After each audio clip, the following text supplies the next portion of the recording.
game days when you're looking to kind of improve on efficiency, or what small things are you looking for to make your game better?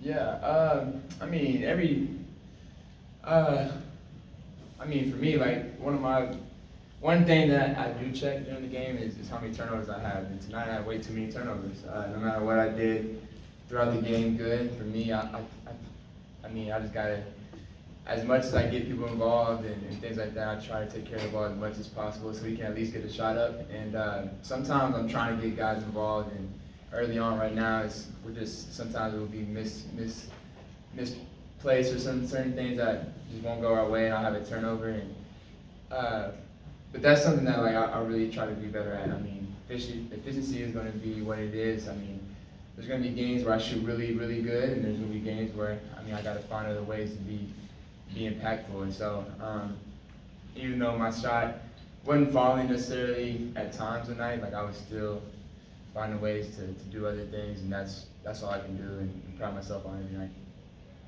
So in a game like tonight, when it's not falling like you want, you still get 38 and 10. Yeah. Talk to me what's your mindset and what you're going to do to make shots and stuff like that. Yeah, I mean, just staying aggressive. I mean, I think that's the main thing. Is I can't stop being aggressive at any point in the game, no matter if my shot's falling or if I've had a couple turnovers here and there. Like, I gotta continue to stay aggressive with my teammates because, I mean, that's what draws two people. That's what I mean. It pulls gravity. So whenever I do make one or two shots, then they're trapping me at half court, and then I get to see my teammates play 4-on-3 on the backside. So no matter if I do miss a couple shots and I stay aggressive, if I hit a couple, I mean, teams are going to respect that, and then it opens up everything else. Trae, it's been a very strong start to the season, although it's just 2 games. But you made history tonight, not only with the Hawks, with the stat line you put up, but you also tied Oscar Robertson as being just the second player in NBA history to start off 2 seasons, having 30 points and 10 assists. So what are you seeing out there on the court in these first 2 games? I mean, for me, like I always, it's just about reads. I don't feel like it's ever gonna change. Like when I come off screens, like it's really up to me to make the right reads, and sometimes I mess up and I don't. But yeah, I think for me, I'm making the right reads, and my teammates are making plays. Like Trae had a hell of a game tonight. Dyson, another game, career high for him. Like guys are making plays, and so it's not just me out there making plays. And I mean, my guys are moving and making plays too. So. Trae, I think I asked you about this last season, but I think you did it with Tyrese Maxey as well. Mm-hmm. So tonight with LaMelo, you knew he had 5 fouls? Did somebody tell you he had 5 fouls, or you knew he had 5 fouls? Yeah, I mean, if you ain't knowing by now, I'm one of the smartest players in this league. Like I know when guys have 1 or 5 fouls. I know a lot of things going on the court. And just based off of that, so is that kind of like an incentive for you to go at those guys to draw the fouls and to get them to foul out? Yeah, I mean, I think that's I mean, a lot of really good, smart players in the league do that. I mean, when you see a guy that has that much usage on their team, and I mean, has that much impact on their team, I mean, that's why a lot of teams are going at. I mean, me. I mean, that's part of it. Like you want to go at the guy has the ball in their hands a lot and makes a lot of plays on the offensive end and make them work on the defense. So. I mean, he had 5 fouls, so obviously it's smart to continue to go at him. And I knew he was screening, and so yeah, I just tried to chase over the screen, try to get a moving screen on him, and that's what he did. So yeah. All right, 2 more, Don and Lauren. On a night when you lead the team in most of the statistical categories, how do you determine to lead by example or when to be more vocal?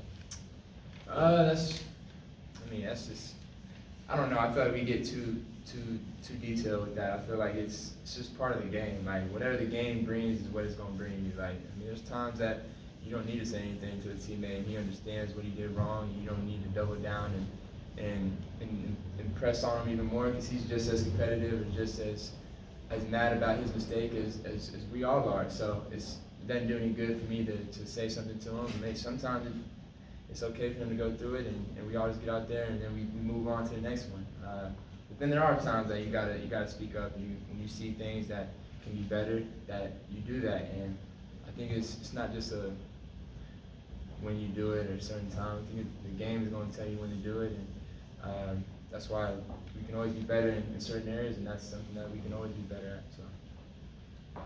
When you see you have 8 rebounds and 4 steals, we know you've taken a lot of pride in stepping up on the defensive end, but when you see the kind of work that you've put in pay off on that side of the ball, what does that mean to you?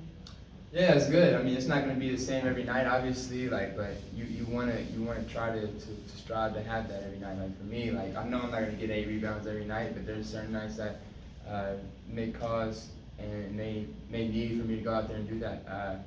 They were tipping the ball out a lot, and they still got too many offensive rebounds.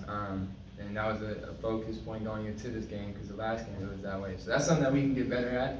And so for me as a guard, trying to get those long rebounds is something that's important, and I got to keep doing that, and I will.